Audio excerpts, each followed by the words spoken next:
معزز ناظرین، آج کی کہانی ایک بھارتی خوبرو اداکارہ کے بارے میں ہے جن کی اپنی ایک الگ پہچان ہے۔ ناظرین، آپ کو ہماری کاوش اچھی لگے تو لائک، شیئر اور سبسکرائب ضرور کیجیے گا۔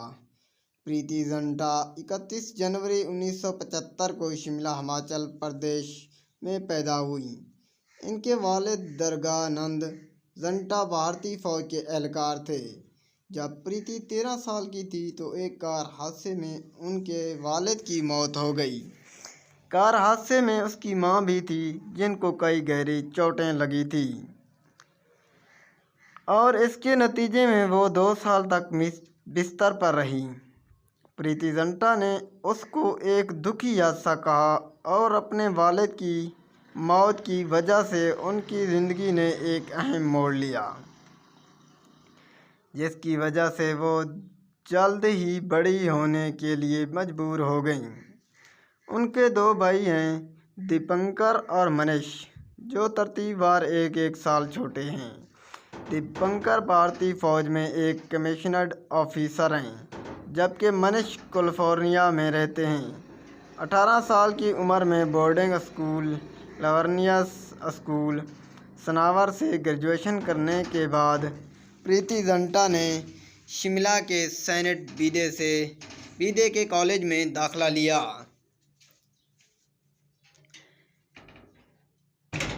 اس نے انگریزی ادب کی ڈگری کے ساتھ ساتھ کرمنل نفسیات میں گریجویشن پوری کی۔ پریتی زنٹا نے بالی ووڈ کی ہندی فلموں میں اپنی پہچان بنائی۔ اس کے علاوہ تیلگو، پنجابی اور انگریزی زبانوں کی فلموں میں بھی کام کیا۔ زنٹا نے 1998 میں دل سے فلم سے اپنے کیریئر کی شروعات کی اور اس سال سولجر فلم میں بھی کردار نبھایا، اور بعد میں اس نے کیا کہنا میں ایک نوخیز اکیلی ماں کا کردار ادا کیا، جس سے اس کو کافی شہرت ملی۔ اس نے آگے چل کر مختلف قسم کے کرداروں سے اپنے کیریئر کا آغاز کیا۔ پریتی زنٹا اس وقت اپنے آبائی شہر شملہ جاتی تھی جب وہ شوٹنگ میں مصروف نہیں تھی۔ 2006 میں وہ بمبئی میں اپنے گھر منتقل ہو گئیں۔ پریتی زنٹا متعدد تنازعات کا شکار رہیں۔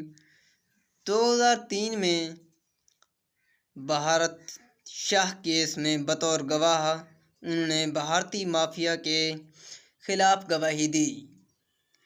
بھارت شاہ نے پریتی زنٹا کی ایک فلم چوری چوری چپکے چپکے میں مالی مدد کی۔